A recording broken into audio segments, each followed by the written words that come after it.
Good evening, my fellow Riz Elite members. This is Chris with Riz International, and I have the man, the myth, the legend, Riz, with me tonight. Riz, how you doing? Doing well, sir, and yourself?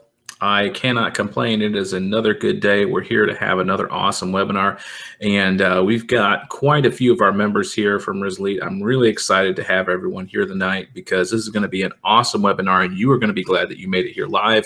And for those of you watching the replay or watching on YouTube, come be part of the live webinar. If you're watching on YouTube and you're not part of Riz Elite, you need to make that happen. And I think we have a special announcement to make about that here.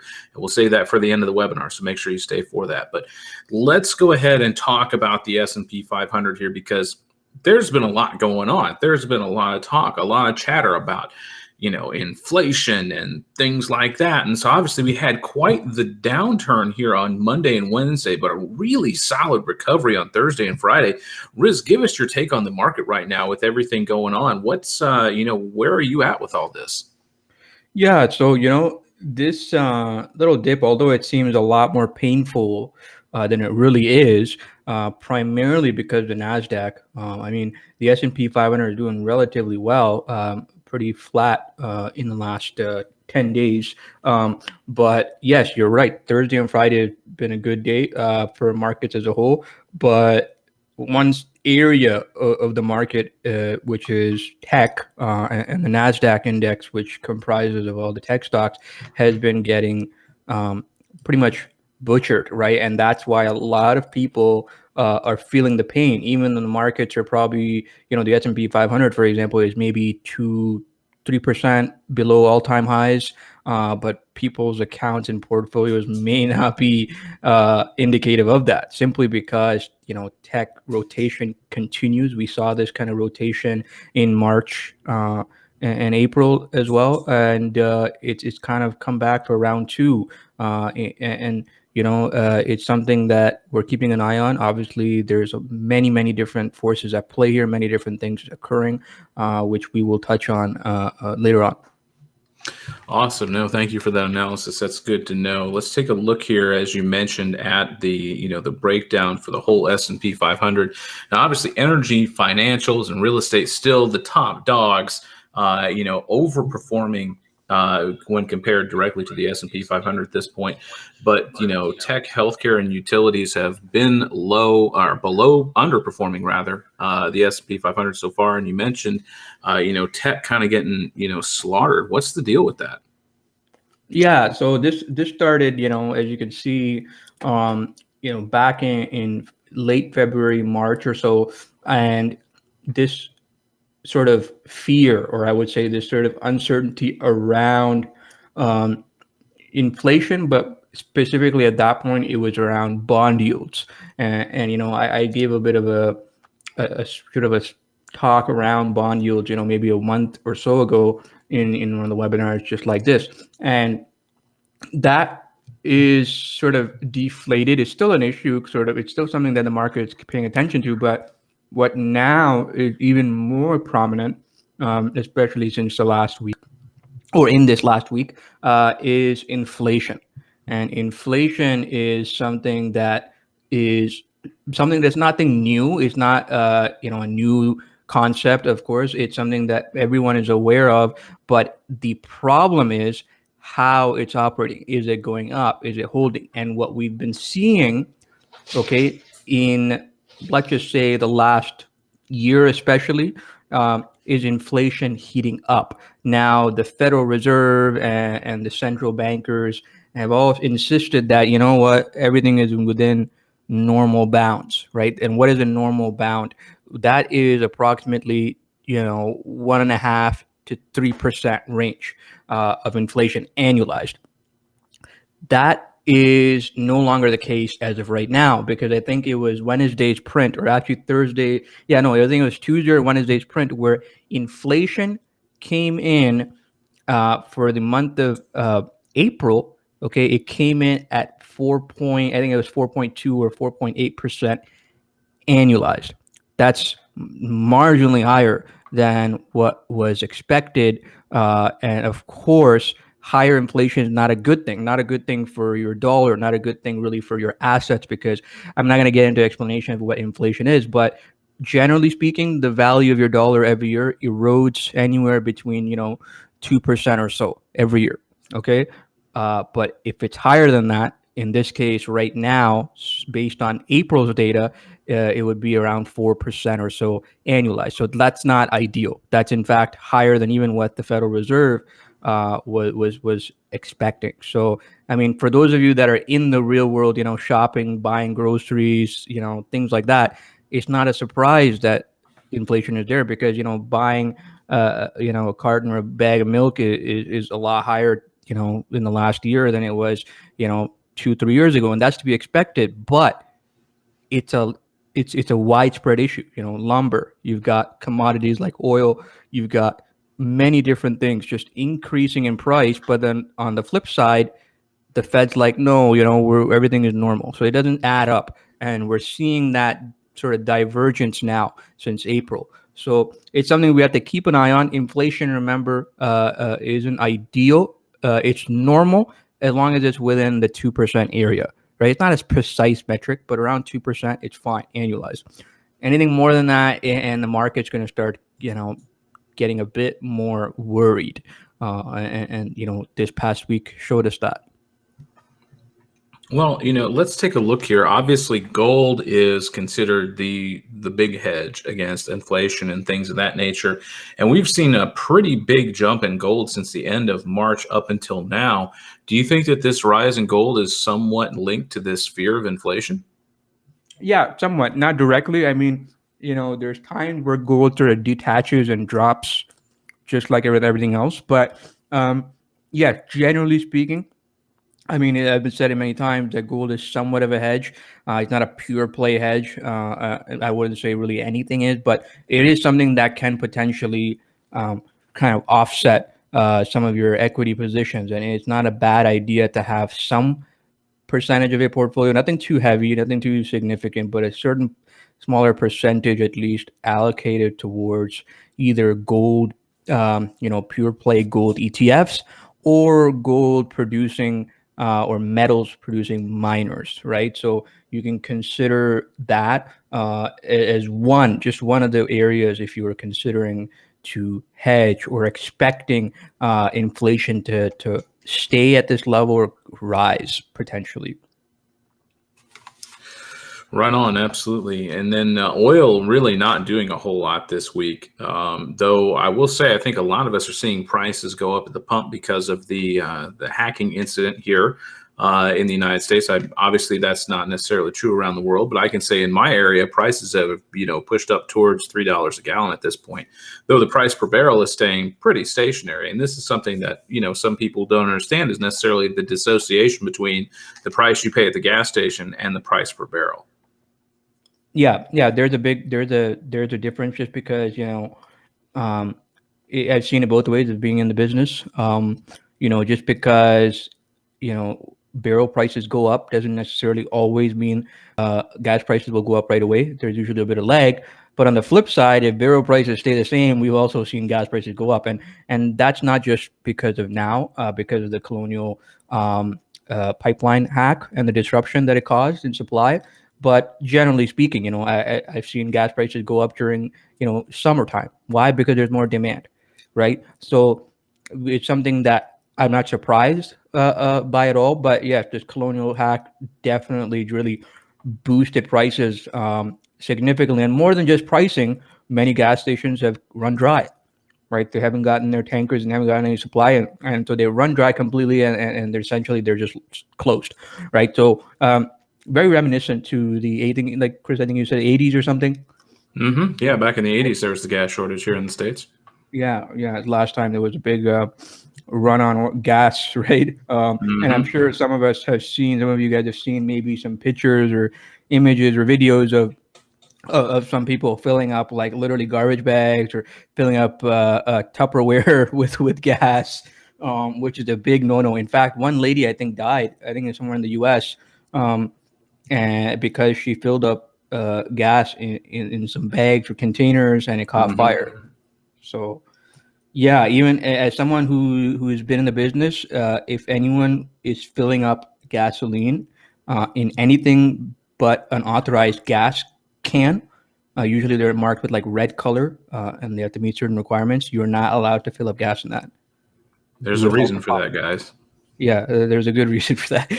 And you were not even allowed. I don't know if it's like that in every state in the U.S., but we over here, Ontario, Canada, aren't allowed to let anyone have more than 3 of these 20-liter gas cans. So let's just say about 8 to 9 gallons. Let's just say 8 gallons or so, maybe a little bit less is max per canister, per can, and you can't carry more than 3. So I don't know what some of these pictures are showing where these people are filling up like Tupperware and all that. It's crazy. I've seen this meme running around on Facebook. I couldn't resist, guys. I got a kick out of that one. In fact, there's an image I saw where someone would like driving a Model S, and in the back they have like this little, the bicycle rack type of thing, and they're holding like 3 or 4 large gas canisters. So it's pretty ironic, right? Yeah, no kidding. It's getting a little wild out there. All right, guys, let's take a quick look here at Bitcoin, because we have been doing that lately since there's been a lot going on. I typically stick with Coinbase. And obviously, Bitcoin been taking a bit of a hit here over the last couple days. Riz, do you think this has anything to do with, Elon basically saying they're now not going to accept Bitcoin for Teslas? Or yeah, absolutely.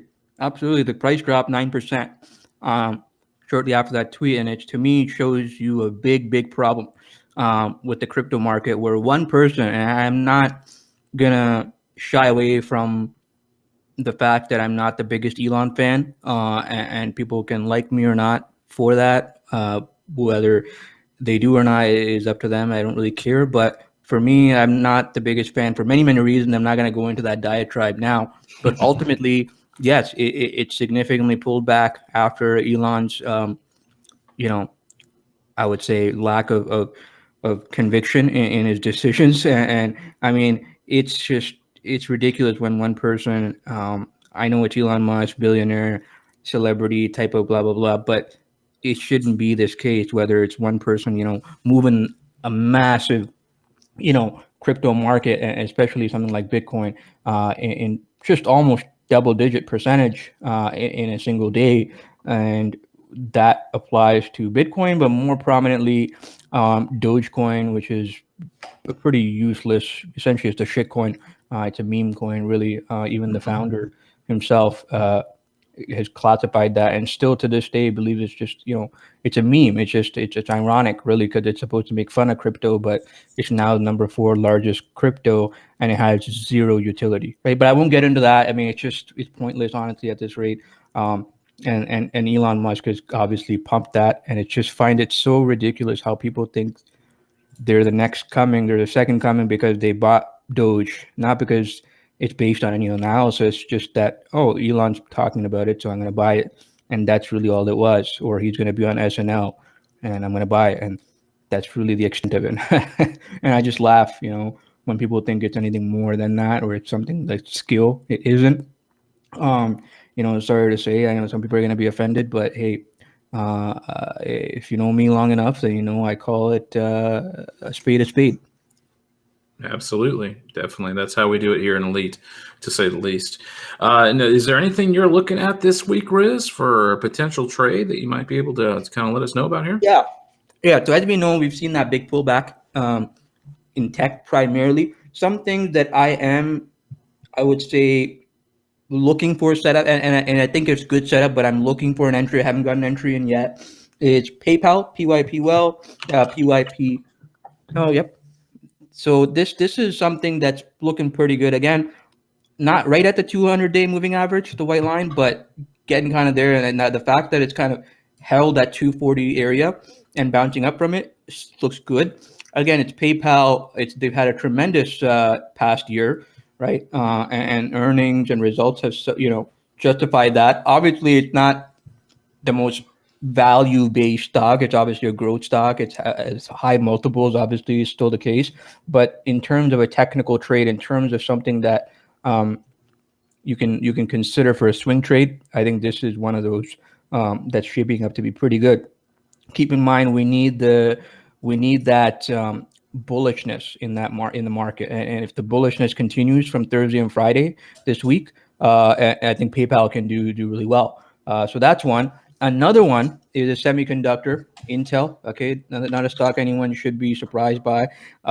This one also looks great. Look at that bounce up and holding at the 200-day moving average. That white line there, beautiful, right? Exactly what I like to see. And I think with the positive current of the market, if it continues this week, it will be really nice for Intel after it's kind of pulled back from the 66, 68 area, right? So I think this is another good trade, another good setup. And I think this is one that I am looking to potentially also get in along with PayPal. For those of you that are looking to maybe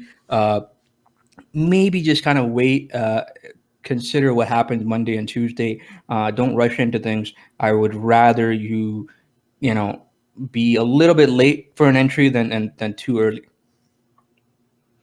No, those are definitely two great companies to say the least. And yeah, beautiful bounce here on the 200 simple moving average to say the least.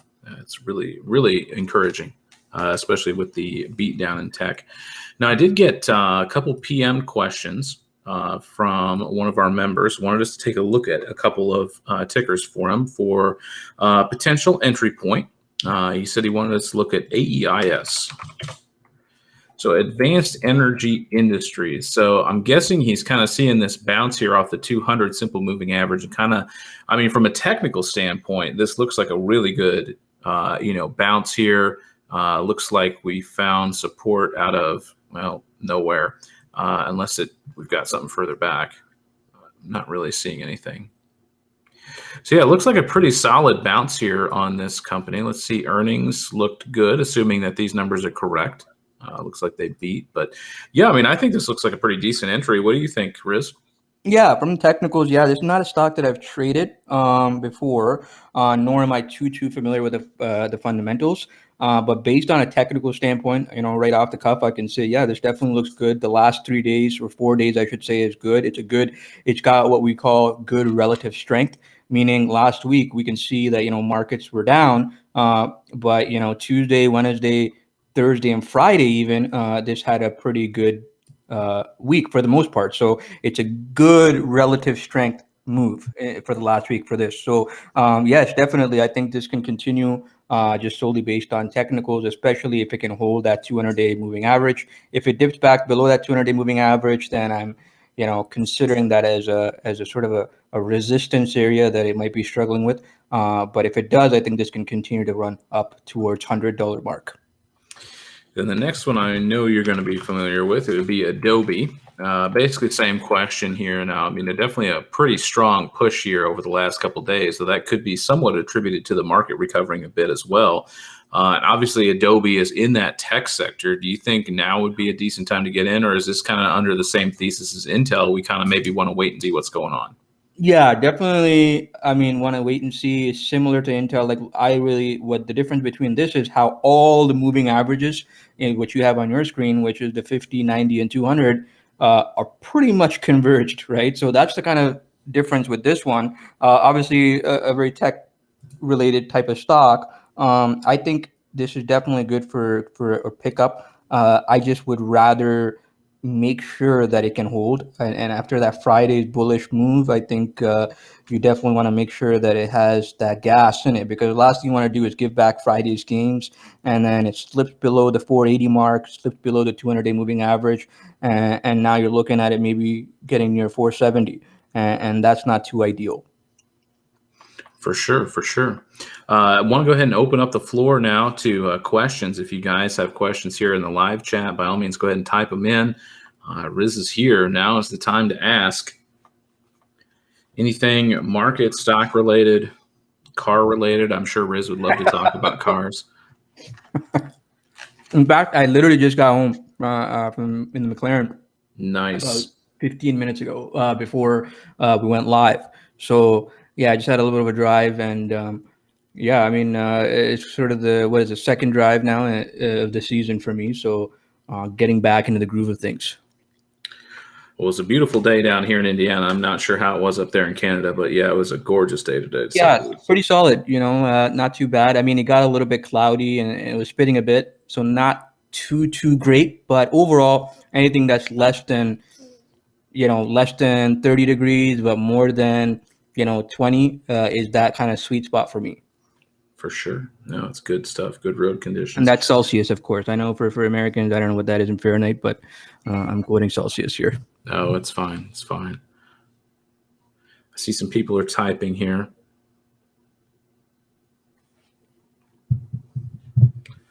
Let them get their questions posted in the chat between then.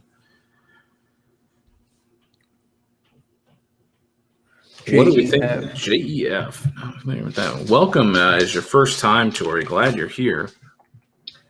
Jeffrey's Financials Group. Really? Yeah. So this is a curious, this is one that many people have not mentioned before. In fact, I'm aware of Jeffrey's.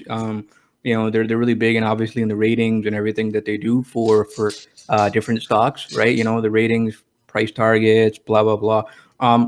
This is one of those companies that has done well in the last year, just like pretty much almost all financials. If you can bring up XLF, and that's the financials ETF, right? So it's done well. Again, Jefferies isn't a bank per se, but it does classify in the financials sector area. So I think this is looking good in terms of a continuation, very solid company. Right, we know what it does. We know, it's in the financial industry. Whether stocks go up or down, their businesses are going to be required. Right, they're a rating agency. They provide data and all that kind of stuff. So it's great. I just feel personally that it's a lot more of a momentum trade. I don't see it as a dip buy. It's kind of continuing. It's not even.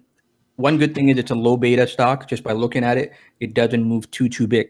So you have to ask yourself, is this something that you're looking for as a swing trade? Is this something that you're looking for as a buy and hold? And based on that, you can ask yourself, okay, how much time am I willing to give it? Right now, it's looking good. Not the best technicals in terms of entry. I look for things that effectively give me more meat in the move, right? And this can definitely continue to churn along, but it's not going to be something like an Intel or a PayPal, where if it recovers, it's going to recover big. I don't think that's going to be the case with this, right? So something to think about. I think overall, it's not like some garbage penny stock or anything. So I'm glad that's not the case. It's a pretty decent company. We know what it does, and so far, it's a very momentum-oriented kind of technicals here. So by all means, if you have a thesis and you feel good about it, definitely, it's not a bad stock to be holding. There you go, Tori. Sounds like it could be a good play for you if you don't mind holding a little bit longer.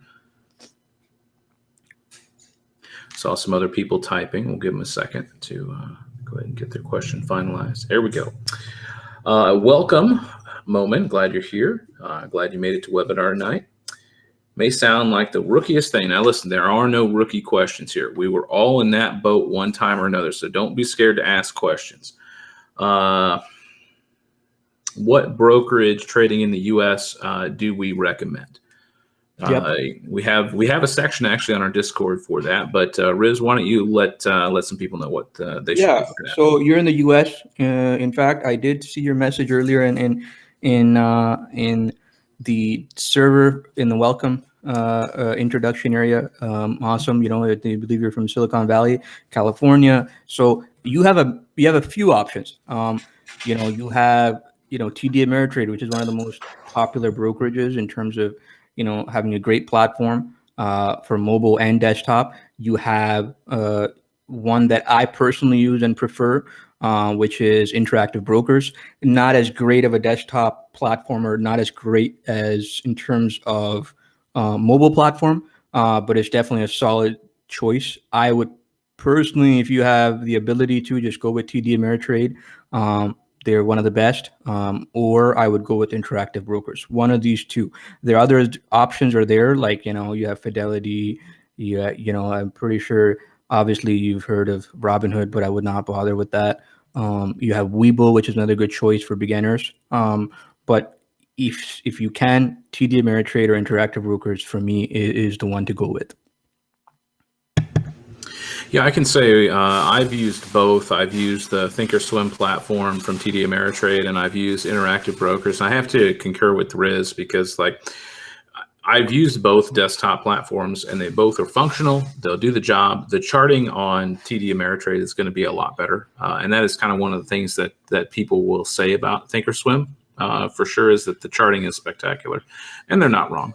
But yeah, I mean, as far as functionality, either will do you well. Yep. All right, Luca wants to know about our thoughts on AI, SPCE, or other risky growth stocks in general for the next few months. Well, let's take a Yeah. So high beta names. So C3 AI. Yeah, this is a very speculative one. I know a few people that got into it. Personally, I don't have a position in this. I think, you know what, this is not looking good. Obviously, it's oversold. Has been for a bit, if you're not including, you know, mid-April. But man, you know, these kind of plays, obviously risky. You have to manage it. I would have personally cut it below 60 area. Right now it's at 51.94. Let's just say $52. I think if it can hold this area, then that's good. If it continues to dip below 50, you have to ask yourself, okay, yeah, I know you actually did say, you know, you're in the chat that you're okay holding it indefinitely, and that's a personal decision. But this is something you're gonna have to give time. It's a recent IPO, and I'm pretty sure, you know, there has good prospects. It just may take a while longer to materialize, right? As for space, Virgin Galactic, SPCE, this one, obviously I've traded it before. I'm not a fan of the stock. I'm not a fan of the company. I mean, it's right at that kind of longer term supply zone, and it's something that you can really call a support for a long term.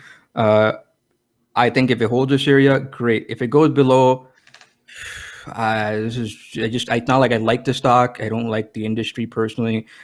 This whole space travel shit, you know, it's a pipe dream for now, and it's a big cash burn. And the fact that Branson and Chamath, who's is frankly out of its fucking mind, has dumped a lot of shares. It's not very confidence inspiring in a company that really is pretty much I would say, I don't know what the right word is without being rude, but really it's not too much under the surface there. So you have to ask yourself, is this a high conviction play? Is this something that you're okay with carrying? Do you have a kind of a thesis in mind for it recovering? And I guess we all become bag holders at a certain point, and not just you, but you know, you have to ask yourself, do you want to free up capital? Do you know, are you okay if it goes to 14? Are you okay if it goes to $13, $10? And if you're okay, then yes, you can carry. If the answer is no, then you already know what you need to do, right? It's just a very, very personal decision with these kind of things. Personally, I have no position in either, and I don't really see myself getting in anytime soon either. No, that's good analysis. And I know Luca had a two-part question here. He also asked, you know, what do I think about other risky growth stocks, essentially high beta stocks, high, you know, growth, many of them falling into the hype category as well. You know what? I think this pullback in these growth names and these crazy high-flying names is justified. It makes complete sense. I'm not surprised that it happened. It was bound to happen sooner or later. It just happened now. It could have very well happened later in the year, but it happened, like, you know, like you said, in February, March area, like we mentioned before. And I don't really see that coming back to where it was. Like, take a look at space, like $60 a high. I don't see that happening in the next few months, for example, right? So that ship has sailed, and maybe it gets back to that, but not in the next couple months, not with what's happening with inflation, not what's happening with bond yield, not what's happening with the rotation out of tech and into high multiple, high growth, really crazy, frothy hype companies into value. This is not a sector that but not an area of companies that I'm too bullish on. All right, there you go. I see a couple other people are typing here, so we'll go ahead and let them get their questions in.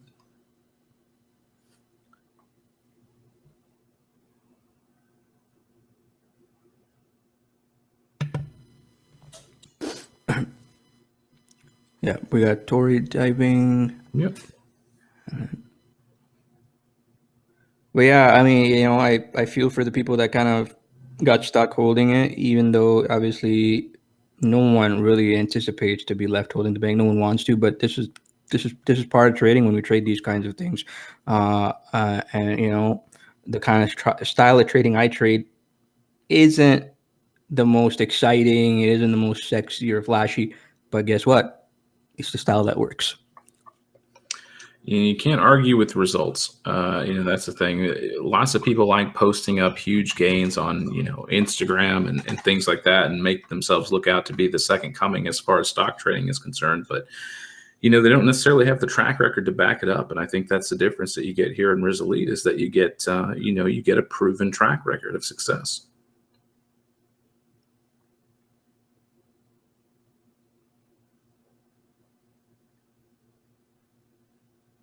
Tori's still typing, so you can give it a couple minutes. It's going to be an awesome question, I'm sure. Yeah, longer question probably. There it is.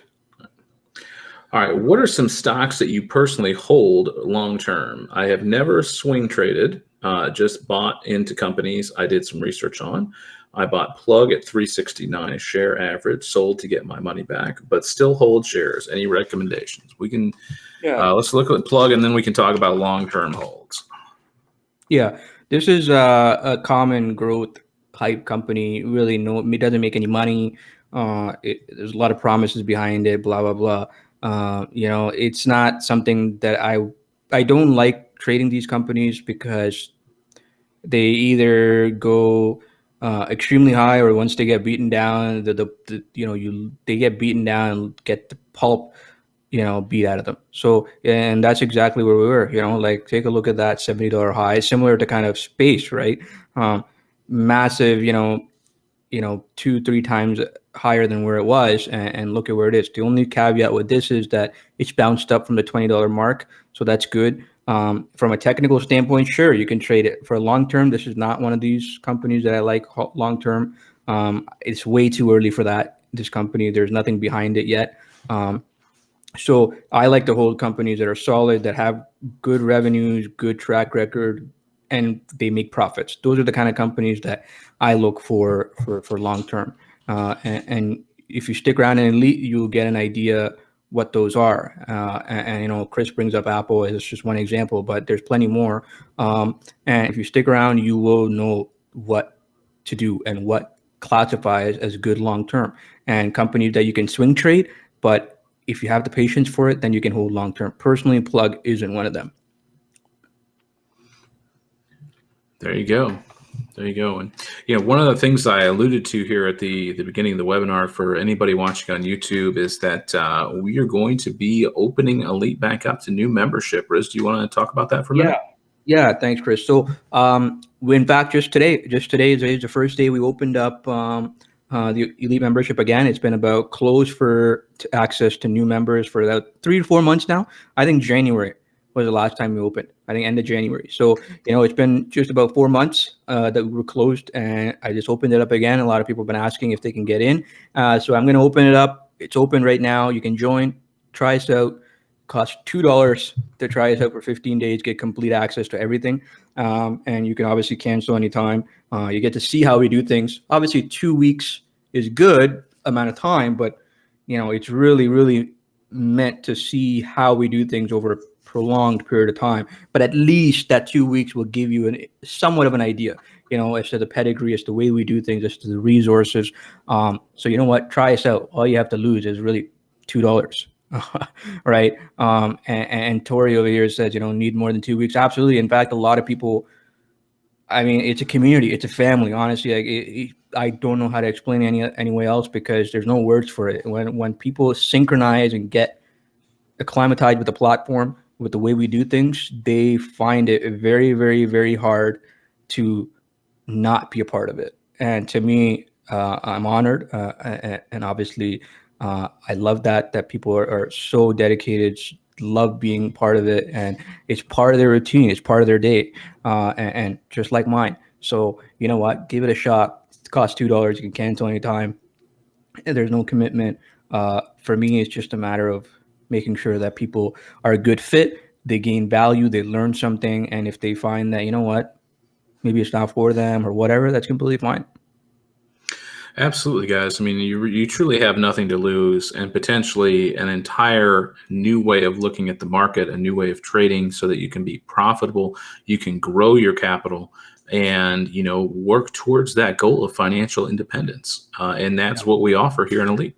Yeah, you'll find the link in the bio. I believe, Kish, once it's uploaded, you'll be in the bio. Sorry, the description link will be in the description, along with any kind of my other offerings, whether they want to learn how to trade stocks, options. So, definitely check it out. Hopefully, I look forward to seeing you in the membership server. Absolutely. It'd be great to have some new people in there, and we do have quite a group already. I'm really excited to see what we can do by getting some new members. So if you're not part of Riz Elite, now is the time to get in. We're not going to hold open membership forever. We do, kind of, it's short spurts. So if you're interested, you need to jump on it now. Yeah, that's a great thing you remind me, Chris, because I do keep it limited to a certain amount of slots, because unlike all these other people, I don't want anyone and everyone. I like to keep it a great close-knit community of like-minded individuals, people that gel with us, like I said, and really kind of fit in. And you won't know until you try. We won't know until you try. And ultimately, it's not something that's going to be open forever. In fact, I'll probably give it, so today is the 15th, May 15th. They'll probably let it people join until we fill up slots till probably the next 2-3 days, and then I'll shut it back again. I'll shut it down probably at least for the entire summer. All right, guys, you heard it. If you want in, get in now. Now's the time. Link is down in the description for everybody watching on YouTube. For all of you guys here on the live call, thank you, everybody, for showing up. It's awesome having all of you here and having your great questions. It's really helpful. And, get in that Discord and tell everybody who didn't make it tonight that they missed out. Absolutely. Thank you so much, Chris. Thank you, everyone. It's been a pleasure. And we'll stay in touch in the server. Absolutely. And as I like to say, we'll see everybody in Discord on Monday. Good night, everybody.